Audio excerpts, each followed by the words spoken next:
are live. Good morning. It's Real Estate Daily with your guru, and we've got a hot topic today. It's rent or buy. It's the question that you hear all the time from a client that says, "Well, I can't afford to buy. I'm a renter, and I just can't pull that off." And there are answers for this, and there's ways to coach your client or your lead that will make them a client, so you can dig into this. And we're going to dig into it this morning. By the way, welcome. I'd love it if you'd hit that like button this morning, and let's get rolling. Also, don't forget to hit the subscribe button and be part of the Guru members only events. There's a bunch of events, and there's more to come. There's an event every week for Guru members only, and where we dig deep into building your business. Okay, let's get into the rent or buy question that we all get asked all the time. I love it because people will contact us and say, "Well, do you have anything for rent?" And I'll say, "Well, why don't you buy?" "Oh, no, I'm a renter. I can't do that." Well, let's talk about the real numbers and the conversation you need to be having with the renter. Because renters in this market can become a buyer. That's how it happens. Once upon a time, we all decided to buy our first home. And you need to be the pathway. You are the key to the door, unlocking their future of understanding this process. It's critical. Okay, let's get into the pity. Yeah, I'm going to talk pity this morning. I love to talk pity because really at first it feels like, what do you mean by pity? What is pity? Because your buyer never knows. I know you know what I'm talking about. Principal, interest, taxes, and insurance. The real numbers, the stuff that actually shows the person what's going on with the buying process on the numbers. But there's a lot more than pity to talk about. But let's break down pity. Okay, when you're talking to your client, you've got to talk about the pity numbers. And we'll talk about them in pairs, the first two pieces and the last two pieces. So first, it's the principal and interest. Yes, we tie those together because nobody's handing you money without saying, "I want something back." That's how it works. If I give you $1 today, do I want $1 tomorrow? No, I want $1 plus something else. I want something for my money. Well, that's the interest piece. I know you guys know this, but we have to know how to talk to our clients about it because they are scared. I'm talking about the ones who haven't owned before. They're scared to death. They have no idea. They think all they can do is rent. But you need to start aligning the process for them so they begin to understand what is principal, what is interest, how does this work, what would a real payment actually look like. And I like to talk about a package of payments when I talk to my client. We'll get to that in just a little bit. Okay, so principal and interest. The principal is the actual money that you're borrowing. The interest is that part of which the bank says, "We have to have some money for loaning you that money." So you have the principal and the interest pieces that are always tied together. Now you want to talk with your lender and make sure your lender breaks this down in granularity for them so they begin to understand the actual numbers. But you can have the pre-conversation with them about principal and interest. Of course you can. You are a licensed realtor. You're a professional in the market. You absolutely can do it. It's part of your job is explaining this process of home buying and making somebody wealthier than they were before, and certainly building long-term family. That's what we do. We build long-term family wealth for people. That's what we do. We are in the servant leadership industry. We are helping people build their long-term family wealth so they can eventually retire. They can help their children go to college. They can help their spouse in whatever the avenue is that they want to be want to be doing, whether that's a trip of a lifetime or helping the family overcome a financial obstacle they never thought they could before. Okay, so principal and interest, those are the first two pieces. They have to understand the principal is the money they're borrowing, the interest is how much that money costs to borrow. The second two pieces, taxes and insurance. Well, taxes and insurance, all homes, I'm sorry to tell you this, I'm not really telling you this, when we're talking about how to talk to our clients, all homes are on property and you have to pay property taxes. You may have to pay more than one kind of property tax, but there are taxes involved. There's also this thing called insurance involved. Both of these components are large ticket items. That's why we include it in this little acronym PITI. Principal, interest, taxes, and insurance, because this makes up the real number that it takes to crack over the edge to buy the home. What does it take to actually make the monthly payment? Because this is tossed around all the time. First-time buyers usually are who we're talking about here, are confused as to what their payment will be. They hear this principal and interest number as an attractive piece. What people aren't telling them is the real number, and you need to be the vessel. You need to be the knowledge point that is being delivered to them about the rest of the story.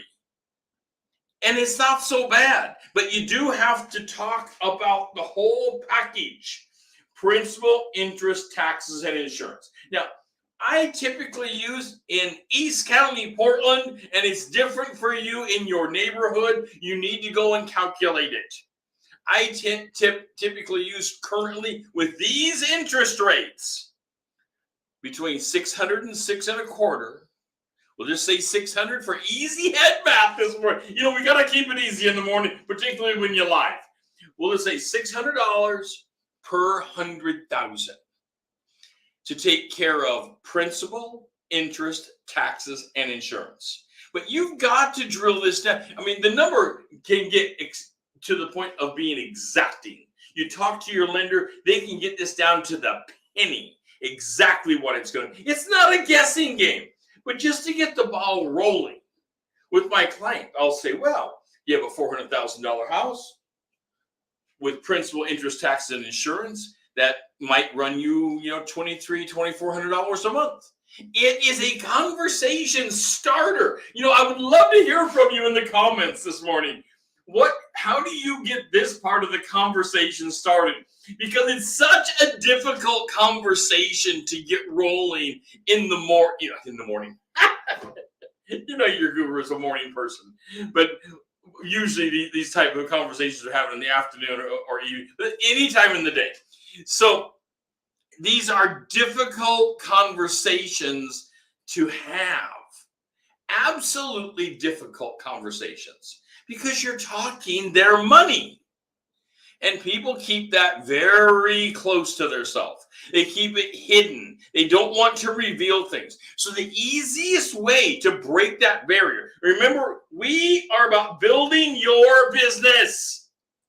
And part of building the business is breaking the barrier of the conversation with the client, digging into their motivation and understanding their fears. The fear of home ownership. It's for real. You've owned a home before. You understand it's not so scary. In fact, it's this wonderful thing. We're going to get into some of those other wonderful things here in just a few minutes. But for those who have not owned a home before, this pity thing, it's a for real scary beast. They don't understand how it works. All they understand is they pay their rent. Their rent is, $2,000 a month or whatever it is, $1,500 a month. And that's what they understand, and someone else does the other stuff. You need to break these component pieces down and show them what the real number looks like. Get help from your lender. Have your lender go to work with you. The lender will love you for incorporating them into this process. They will love you for not quoting all the numbers and leaving the numbers to them. But you can talk process and you can talk examples and process, and then attach yourself to a lender that they can break these numbers down. Because there's also all the pieces in the tax code that allow for home ownership to be even more affordable than they might think. Because, all that interest write-off, all that expensing of interest and stuff, and taxes and all that. So it's not as much out of their pocket as they might think at the end of the year when they get to declare all this on their taxes. It becomes this wonderful piece. And it comes back to you at that time. But get involved with your lender. Let them break those barriers, that part of the conversation down. But you start it with an example, and you start the process by explaining how these components make up their full payment. It's not just principal and interest. And for most lenders, they want the taxes and the insurance rolled into the package, which is smart, by the way. I understand. That makes a one payment, everything's done. The house is never in trouble on insurance and taxes. That's why they roll these pieces together. But that's not the end of the story. The next piece is repairs. It's the maintenance. And isn't this another scary beast sitting out there on the question of rent or buy? It's just yet another thing that people can hardly understand. How could I ever afford to make this payment? And now you're breaking it down for me, called pity. And someone please have pity on me for this because it's so expensive. And now there's all this repair stuff going on out there. And how can I ever repair something? Well, let's start talking about repairs. Let's talk about what it takes for repairs. Let's look at homes that don't need repairs early on. Maybe they have some small DIY projects. If your homeowner hasn't been involved in the past in doing major repairs, don't show them homes that have major repairs. Show them things that have small repairs. Show that. You have to show your client whatever they're asking to see. I get that. But it's about coaching them to show them the proper place that their budget and their anxiety can take. But doing small DIY projects, those do-it-yourself projects, they can be very encouraging, particularly for a young couple that has the energy to come in and paint a room. Maybe do it yourself on laying some flooring. Some real basic things. They can be encouraged by building their home inside with the equity on that, which equity is the next thing we're talking about. It's that wonderful thing, and you want to bring this into the conversation and talk about equity. Before we get to equity, let me just remind you, we are all over social media, and I would love it if you would take some time and follow us on social media and be part of the active conversation of building your business. Be part of that active conversation where we are going back and forth about ideas on how to break down the barriers for first-time home buyers, how to break down the barriers for people that are leaving their family home and needing to go over into a retirement center, and how would that work and how does that feel? Be part of that conversation. Be part of the community that has these questions, and you'll be doing at least two things. Number one, you're adding value to the community. Number two, you're adding knowledge to yourself to see what the conversation actually is and what the conversation is going on so you can have that conversation yourself with your direct clients. And you can begin to see the fears that are out there. There's a lot of fears. There's a lot of fears in the home buying process. There's a lot of fears in the home selling process. Every aspect of real estate has fears built in. Every aspect of it. Whether it's the rent or buy question, or it's the should I move out of the family home and into a retirement center, because mentally that does something to people. Often it is difficult to make that leap. And you need to be reading and interacting with people about those questions because they are for real fears. All right, equity. As I promised, we're going to get back to equity. One of my favorite topics of all time is equity because I have been the partaker of multiple homes in equity over the years and getting the equity. Yes, the receiver of the equity. I love that part. You buy something, you're making your pity payments, you're doing some repairs as you go along, but behind the scene, there's a silent little thing happening. As the years tick away, it's not, you can't see it this moment. You can't see it in one day. But over time of ownership, you will gain equity. And the equity is significant. I mean, we have some pocket areas in the Northwest across the United States that have been receiving double-digit increases year over year. That is an unbelievable thing. Double-digit increases. Where else can you go? What else can you invest in that is giving you a place to live and double-digit increases? So, and all the while, remember that pity thing? Well, the first two pieces are paying down. They're paying down how much you owe, and you are gaining value on the equity piece. So you circle back to the pity and you talk to them in equity. What were the first two pieces doing? You're paying off your home. Now they're going to get that. They're going to get that right away. No problem. However, what they may not get so easily is how much value their home. So break down equity. What does equity mean? It's this piece that is intangible, but you are gaining value over the course of time. You are gaining equity in the home. And first-time home buyers, when they finally come to that realization, and it's hard, it's really hard because it's not we're in a very instant society. People want to push a button and have a hamburger. It's that absolute instant thing, where people want something so momentarily they don't want to wait. The equity thing is something they're going to wait for.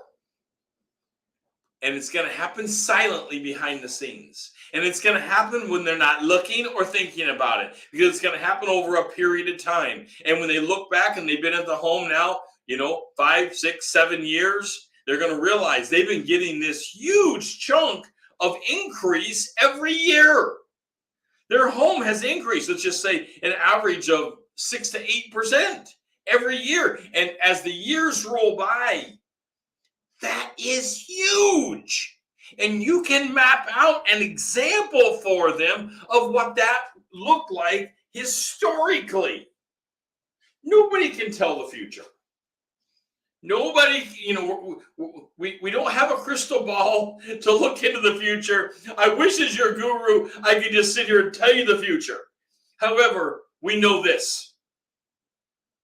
Over the course of 100 years, real estate has went up. That's a nice track record, and it's a lot more than 100 years, by the way. Over the course of a long time, decades of time, real estate has went up. It's gotten more valuable. And you can easily Google and show those numbers. and you can show how the homes they're looking at in the neighborhoods they're looking at are trending upward. And that next year their $400,000 house will be up by, let's just say, 5%. Well, that's thousands of dollars. That's thousands of dollars in a year. And they're saying, well, we're not going to move in a year. Good. We don't want you to move in a year. Wait several years. Build that family wealth. Family wealth. And, it's often about 3 homes. Now, this is not a perfect stat. This is just me and working in the industry for lots of years. It takes about 3 homes for someone to reach that home level if they are saying, this is the prize. This is exactly where I need to be. I was a renter. I made my first home, and it was a starter. My second home, and it was better. My third home often becomes the prize at the end. It's the one they really, really want, but they have used home equity, that's that building value piece, to allow them to purchase something more expensive than what their standard income all by itself would have allowed. They've gained value through the process and being involved, but they've got to get involved. And for a first-time home buyer, the best you can ever tell them is get involved. But you've got to break down the barriers of rent or buy and why it makes sense. That's where you have to be with this. Rent or buy. I always say, as your guru, you need to buy. You need to get involved. Time is ticking and the equity is slipping through your fingers if you're not involved. Let's get you involved. And if it's the first time home you've ever purchased, let's get you into a first time home. Let's spend a few years in that, and then let's trade up. Of course, you're going to track this in your sphere, and you're going to be sending them notes along the way on home value and showing them how the home is gaining value. They never got that as a renter. You know what they got as a renter? They got increases in their rent.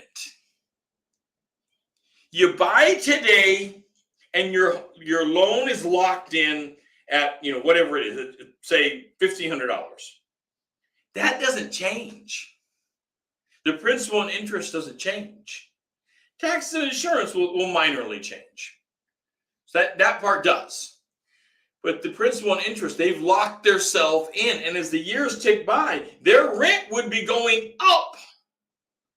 But the payment on their home isn't. It's locked. And their equity is gaining, and they're paying the home off. You get your client to understand that, and you've got a client that's going to buy a home, and they will return to you with family wealth to trade up.